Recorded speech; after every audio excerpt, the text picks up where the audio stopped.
Hi guys! Welcome to our vlog! Welcome back lagi! Hi guys! Welcome back to our vlog. For today's video, we're going to explain to you what are the equipment used as well as the rules and protocols in conducting recreational activities. These are the following items na kailangan mo ibutang sa imong bag. Equipment essential for outdoor activities. Candle, para kung maabtan ka gabi para siyang substitute siya kung mahutdan siyang baterya ang flashlight. Cloth. Kailangan magdakag extra na t-shirt kay orange. Compass, kanay para kung mawakad dapat mabalik ra ka. First aid kit. This is very important because kabasig na dahil mga aksidente o diba? Bring extra food kay basig magutman ka diba o diba?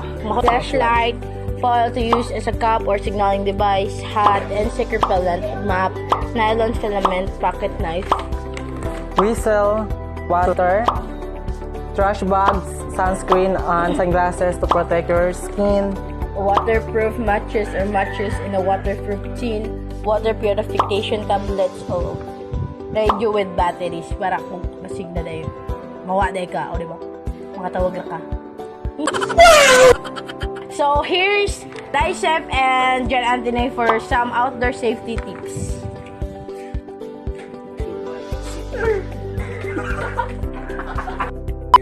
Guys, hi!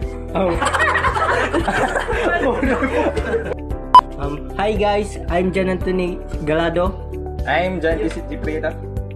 and here are some outdoor safety tips. Bring sunscreen. No matter the season, you can get painful sunburn. Bring sunscreen. No matter the season.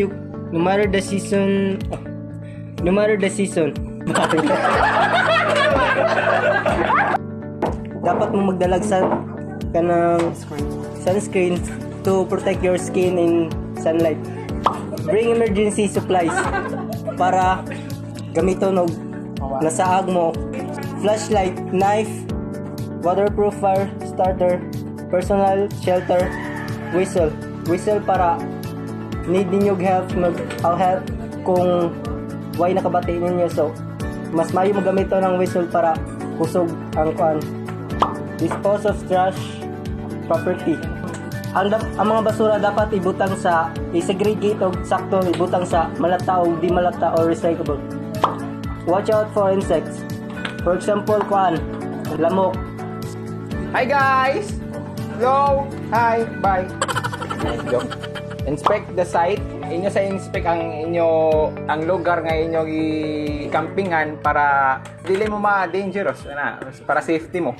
Arrive early. Mag-camping mo, abot mo on time para ma-ready mo tanan para kumpleto. Be alert for slippery areas. Mga bungtod, mga samot na kung ulan, bakilidon. Kung ulan, so be careful mo sa inyo mga steps sa inyo daanan para huwag matagak o huwag madisgrasya. Hello, mama! Thank you! Thank you! So here's Paul James and Joshua Leonardo for some outdoor safety tips.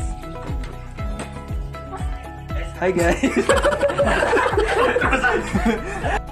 We are the Buhalas. The Balas team. And first, wear appropriate clothing. Like kung sa season ron, dapat sa season inyo pago. Kung mag-camping mo tigtog now, mag-jacket gid mo, mga baga nga mga tela, mansunod kung summer, mga nipis para di mo makuan. Kalma lang. Check your equipment. Before mo mag-start, kung nga doon sa gabinganan, check your equipment, especially itong mga importante like kinang whistle, dali ra mo malocate kung asa mo signal. Be weather wise. Naka-date ka man magtanong mo sa mga balita kung nabay bagyo ang adlaw or wa kay para safe. Before starting out, usa mo mga to kung bakili din yung atoon, dapat mag-warm up sa mo kay para stretch inyo kabukugan. para inyo kapatsan out dahil buko dra. Next kay make camp before dark. So kung mag-camp mo, mga to mo before dark kay og mga aside sa nay mo kay kung mga to mo ngit-ngit di mo kakita sa dan, mo kibaw ang inyo di agianan kay kanal, matagak mo. So mas better kung mga to mo mga morning, afternoon para makakita mo sa mga agianan, para makaka-familiar mo. Think before you drink sa mga tubig dito sa mga inyo sa areas ng inyong atuan inig-camp. Kaya bisag kanang mga tubig nila murag tinaw pero kasagaran dito sa mga inganang areas ng mga hugaw, mga parasites, mga microorganisms kaya mag-cause ng mga sakit sa tiyan. So mas better kung mga tumog camp magdamo og kaugalingon yung tubig.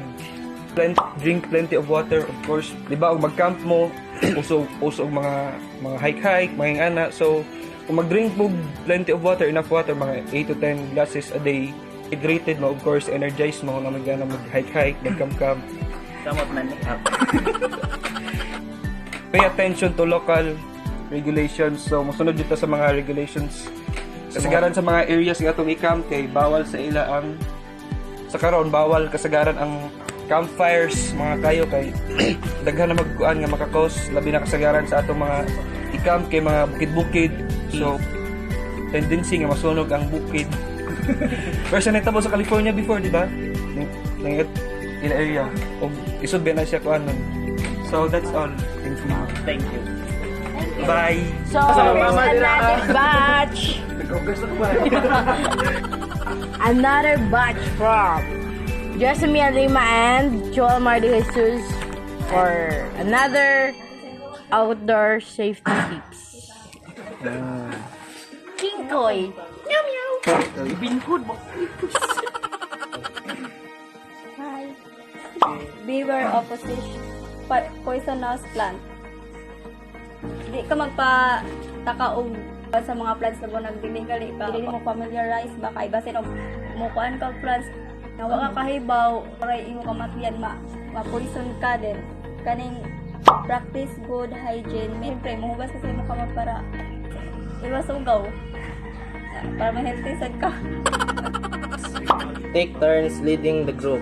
Kailangan kanang di lang kay usa ang mo lead sa group sa inyong paglakaw, inig mag-camping or mag-hiking kay dapat po maka-lead ang uban kay aron makuan po na to kung sa ilang mga ideas, ilang mga opinion kay